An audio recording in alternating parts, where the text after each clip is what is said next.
بسم الله الحمد لله والصلاة والسلام على سيدنا رسول الله وآله وصحبه ومن والاه. السلام عليكم ورحمة الله وبركاته.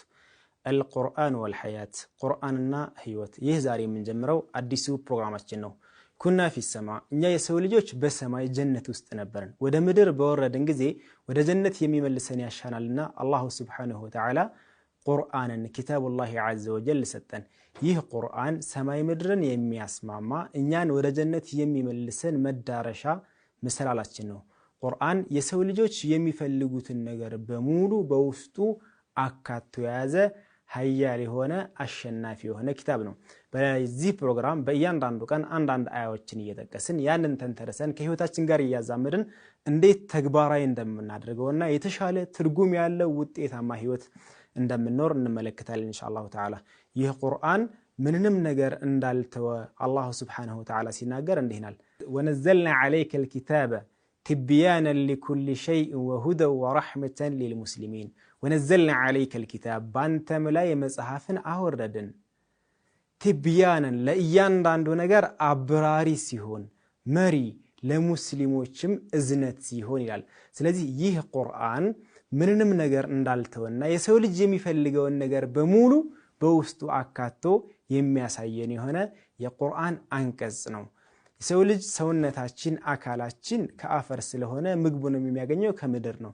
ሩሃችን ግን ከሰማይ ስለሆነች ቀለቧን የምታገኘው ከሰማይ ነው።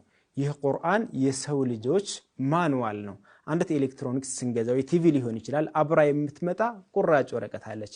እዛች ወረቀት ላይ የሚጻፈው ቲቪውን መክፈት ስትፈልግ እንደዚህ አድርገው መዝጋት ስትፈልግ እንደዚህ ሲበላሽብ እንዲህ አድርግ እያለ የሚጠቁም ነው። ቁርአንም ለዚህ ከውን ለፍጥረት ዓለም በአጠቃላይ እንደ ማንዋል ሆኖ የሚያገለግል የህይወታችን መመሪያ ነው ማለት ነው። القرآن في الدنيا نافع وفي القبر شافع وفي الجنة رافع ነው። ቁርአን እዚህ ምድር ላይ እዚህ ዓለም ላይ እጅግ በጣም ጠቃሚ ነገር ነው። እንደ ቁርአን የሚጠቅም ነገር የለም። ቁርአንን የያዘ ሰው ቁርአኑን ሐቁን ጠብቆ የሚያነብ ቁርአንን ተግባራዊ የሚያደርግ ሰው حتى ዱንያ ላይ ወድቆ አይወድቅም። ቁርአን ከፍ ያደርገዋልና وفي القبر شافع ቀብር ውስጥ ቁርአን ሸምጋይ አማላጅ ሆኖ ይመጣል። ያ አላህ ይሄ ባሪያህ ከኔ ጋር ዱንያ ላይ ጥሩ ግንኙነት አላቃ ነበረው ተደጋጋሚ ያነበኝ ነበር እኔን ተምሮኛል ለሌሎችም ያስተምረኛል እኔን ህይወቱ ላይ ተግባራዊ ያደርገኝ ነበርና ያ አላህ ባክህን ባሪያህን ማረው ብሎ ቁርአን ሸምጋይ አስተራቂ ሆኖ የውመል ቂያማ ይመጣል። ቁርአን ዱንያ ላይ ተጠቅሞን ቀብርም ላይ ተጠቅሞን በዚሁ አይሰናበተን ጀነትም አብሮን ይቀጥላል። ጀነትም ላይ ቁርአን ይመጣል። يقال لقارئ القرآن يوم القيامة اقرأ وارتقي ورتل كما كنت ترتل في الدنيا فإن منزلتك عند آخر آية تقرأها أنبب دنيا ላይ ታነብ እንደነበረው አንብብ ዱንያ ላይ በመታነበው ልክ ደረጃህን በዛው ልክ ከፍ ይላል። ስለዚህ ቁርአንን አብዝተን የምናነብ ሰዎች ቁርአን የውመል ቂያማ ደረጃችንን ከፍ ያደርገዋል ማለት ነው። እንደ መጀመሪያ ፕሮግራም የቁርአንን ኃያልነትና ምንነት እየተመለከትን እንደሆኑ የቁርአንን ኢዕጃዝ በተወሰነ መልክ ብናወሳ ቆንጆ ነው። ቁርአን ዘርፈ ብዙ ተአምራቶች አሉት። ጠቅለል አድርገን ግን በሶስት ልንከፍላቸው እንችላለን። የመጀመሪያው አልኢዕጃዝ አልበያኒ የሚባለው ነው። የቁርአን يعني ገለጻዊ ተአምር አልበላጊ ወልሉጋዊ ይሉታል። እንደ ቁርአን ገለጻን የሚችል በቋንቋ ደረጃ ቋንቋዊ ጥልቀትና ምጥቀቱ ቁርአን የሚያክል ማንም የለም ይባላል።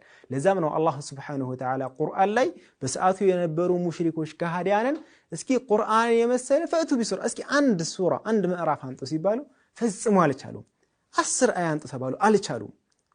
ፈቱ ቢአያ እስኪ አንድ አያ አንጡ ተባሉ አልቻሉም በፍጹም። ሙሰይሊመህ አልከዛብ ሙሰይሊማህ የተባለው ዋሾ ነብይ በሰዓቱ በረሱላህ ዘመን ሰለላሁ ዐለይሂ ወሰለም ነብይ ነኝ ብሎ የተነሳ ሰው ነበር እና እኔ ቁርአን የመሰለ ማምጣት እችላለሁ ሙሐመድ ሲጀመር ውሸቱ ነው እኔም ከሱ እኩል ነብይነት ተሰጥቻለሁ ያለ ሰዎችን ይሰብክ ነበር። በነገራችን ላይ ሙሰይሊማ ካነ ሚን ቡላጋኢ العرب ይሉታል ከዓረብ የቋንቋ ምሁራን መካከል ከሊቃውንቶቻቸው የሚመደብ ነው ይላሉ። مع كونه كذلك እንደዚህ ከመሆኑ ጋር ግን ቁርአን የመሰለ ለማምጣት ሲሞክር ፈጽሞ ነበር ያልቻለው። ኢና አዕጠይናከ ለዐቃቅ የመሰለ ምሁሩ ሰው የደፈረ ንግግር ነበር የተናገረው። ቁርአን በቋንቋ ደረጃ ምጥቀቱና ርቀቱ ጥልቅ የሆነ ነው ማለት ነው። ሁለተኛው የቁርአን ተአምር ዘርፉ ምንድነው? الإعجاز اللغوي ካየን በኋላ الإعجاز عن الغيوب يعني ቁርአን ስለ ሩቅ ሚስጥራቶች የሚናገርበት መንገድ በጣም عجيب የሚያሰኙና ከሰው ልጆች የተሰወሩ የሩቅ ሚስጥራትን ቁርአን ውስጥ እናገኛለን ሶስተኛው الإعجاز العلمي أو الإعجاز الكوني የሚባለው ነው የቁርአን ዕውቀታዊ ተአምር ወይም ስለዚህ ከውን ስለ ዩኒቨርሱ ስለ ፍጥረት ዓለም የሚናገርበት በጣም عجيب የሚያሰኝና የሚያስደንቁ ተአምራቶችን ቁርአን ውስጥ እናገኛለን ቁርአን ስለ ሰማይ ስለ ምድር ይናገራል ስለ ፀሐይ ጨረቃ ይናገራል ስለ ከዋክብት ይናገራል ስለ አዕዋፋት ስለ ውቅያኖሶች ይናገራል ቁርአን እጅግ በጣም ሰፊ የሆነ በእውቀት ደረጃ የሚናገራቸው ነገራቶች አሉ ስለ ሰው ልጅ አፈጣጠር وفي انفسكم افلا تبصرون ወደ ራሳችሁ እንኳን አትመለከቱም እንዴት እንደተፈጠራችሁ እና ይሄን ሁሉ የሚናገር ተአምራቶች አሉበት በውስጡ ቁርአን የሰው ልጅ መገንባትን በተመለከተ ስለ ተርቢያ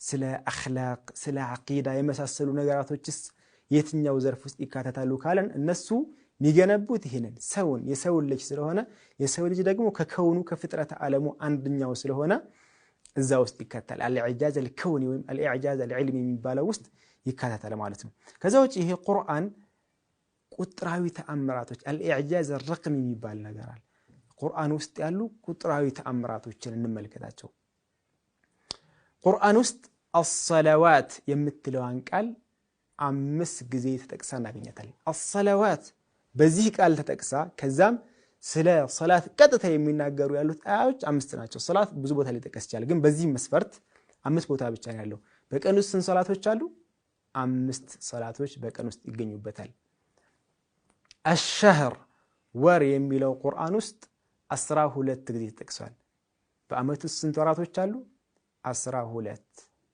اليوم ቀን የሚለው ቁርአን ውስጥ 365 ጊዜ ተጠቅሷል በአመት ውስጥ ስንት ቀናቶች አሉ 365 الدنيا والآخرة ዱንያ የሚለው ቃልና አኺራ የሚለው ቃል ቁርአን ውስጥ 115 ጊዜ እኩል ተጠቅሷል የዚህ ቁጥሩ ከመመሳሰል ባሻገር መልእክቱ ምንድነው ኢሻራው ምንድነው ካለን የሰው ልጅ ሚዛናዊ ህይወትን ይኖር ዘንድ አመላካች ናቸው ምክንያቱም ዱንያና አኺራን አላህ እኩል ማውሳቱ ዱንያን ስናስብ አንዳንዴ እኛ አኺራን ነው የምንፈልገው ጀነት መግባት ነው ሐደፋችን ብለን ዱንያን እንዳንዘነጋ መቀለባቸው በእኛ ላይ ግዴታ የሆኑ ቤተሰቦቻችንን እንዳንዘነጋ እንዳንተዋቸው ሐላፊነታችንን እንዳንረሳ ولا تنس نصيبك من الدنيا ከዱንያ ድርሻህን አትርሳ ሚል መልእክት አለው በዛው ልክ በተመሳሳይ ቁጥር አኺራን አላህ መውሳቱ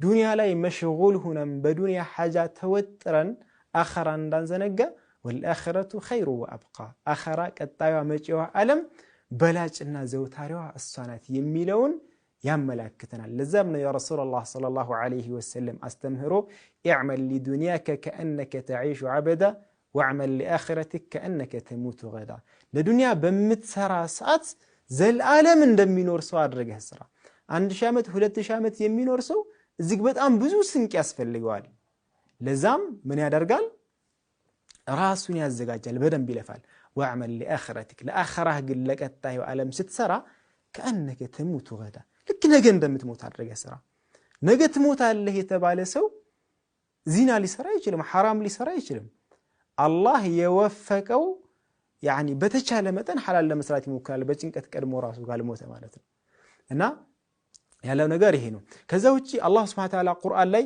መላእክትና ሸይጣንን እኩል ያወሳቸዋል መላእክትና ሸይጣንን እኩል ማውሳቱ ሸይጣን አሳስቶኝ ወንጀል ሰራሁኝ እንዳንል በዛው ልክ እኮ መላእክት አንተን የሚጠብቁህ ነበሩ አዝካረ الصباح والمساء ለምን አላልክም ለምን ከሸይጣን ጋር ጓደኝነትን መረጥክ የሚልን ያመላክታል እና ሙሲባና ሽክር የሚለውን አላህ Subhanahu Wa Ta'ala ቁርአን ላይ እኩል ይጠራቸዋል በእኩል ቁጥር ነው የተነሱት የሆነ ችግር በሚገጥምህ ሰዓት صبر ታገስ የደሉ አላህ የምታመሰግንበት ጊዜ ይመጣል የሚል መልእክት አለው እሱ ከዛ ውጪ ቁርአን ውስጥ ሙሐመድ የሚለው ቃልና ሸሪዓ የሚለው ቃል እኩል 4 ጊዜ ተጠቅሰዋል የዚህ ቁጥር መመሳሰል الشريعه الخالده ዘውታሪ የሆነችዋ ሸሪዓ ድንጋጌ ህግ የነብዩ መሐመድ ሰለላሁ ዐለይሂ ወሰለም ሸሪዓ መሆኗን አመላካች ነው የቁርአንና ሀያልነትና ምንነት አጠር ባለ መንገድ በዚህ ተመለከት ነው በቀጣይ እስከምንገናኝ ወሰላሙ ዓለይኩም ወረሕመቱላህ